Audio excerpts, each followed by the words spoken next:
isn't it?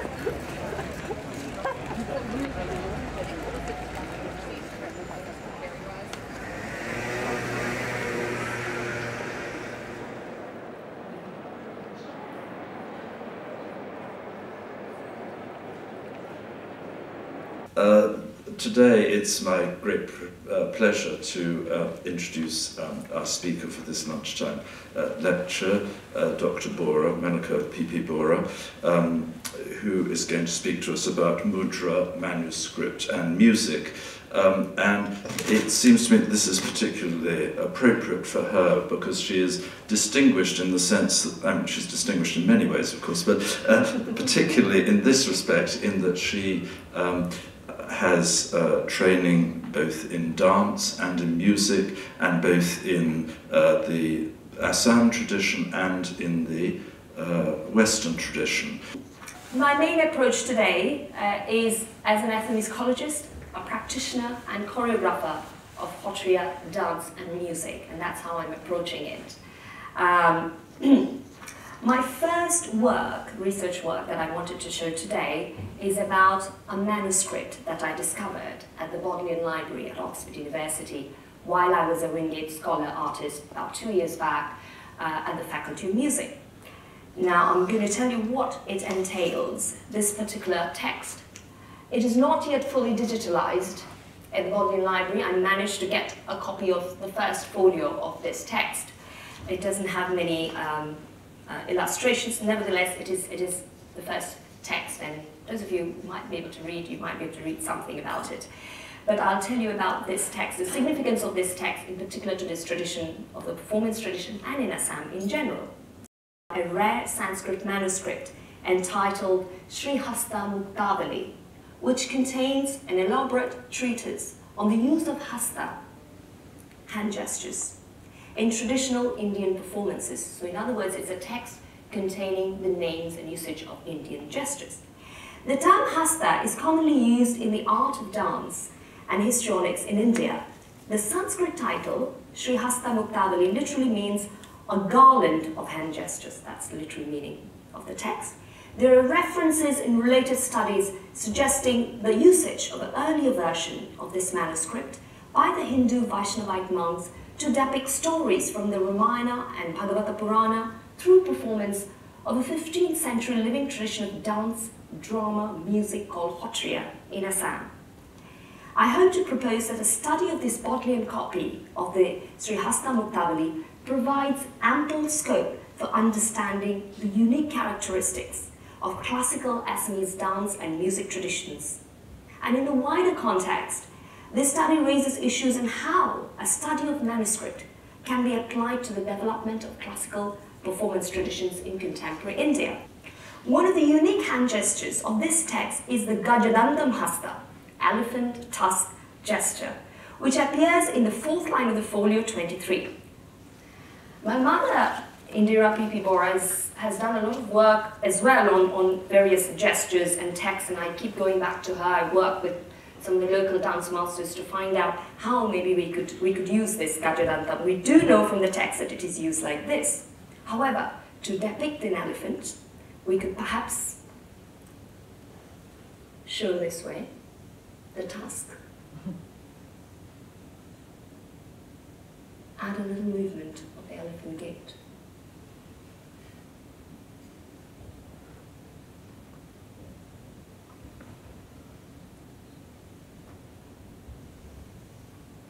There are two slokams in Pataka, and this is to start with in the music. Now, I learned to play the call drums. Call drums are ones that you turn to play when you are training in dance and music. And there are four basic rhythmic patterns. The guru tells us to hold this patak. So it's a kit, tak, dhei, tau, kit, tak, dhei, tau, kit, tak, dhei, tau. So you have the patak hasta. And then in certain talams, rhythmic cycles, you have tang, tak, kriki, tak, kriki, tak, dhei. Tang, tak, kriki, tak, kriki, tak, dhei. You notice that in this is also hasta with the alapadma, which is used very conscious, and that's what you are used to use it to make that sound kri in the call. So there is that idea of using particular gestures to make certain kinds of sound in the sound.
As many of you will know, Menaka Bora is an accomplished dancer and has trained both in Assamese traditions and in Bharatanatyam.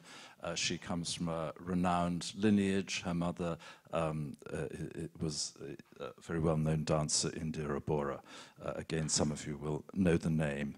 Menaka is special in many ways, but one particular way is that she has both trained in India and also studied here in the UK and at postgraduate level, master's degree and PhD in dance. So she comes with very special qualifications and skills. And one of the really interesting things about her practice is that she's concerned with the obviously the dance traditions of her own homeland in Assam, the Kshatriya, or as we sometimes say here in England very prosaically, Satriya traditions, the dance traditions of the monastic shrines in Assam. She's not only concerned with this, but also with bringing this type of dance firmly into our own times and making certain that it has a future. So without further ado, I would like to welcome Dr. Bora to both speak to us this evening and to perform for us. Dr. Menaka Bora.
So first of all, I think we'd like to thank Menaka once again for an absolutely fabulous performance.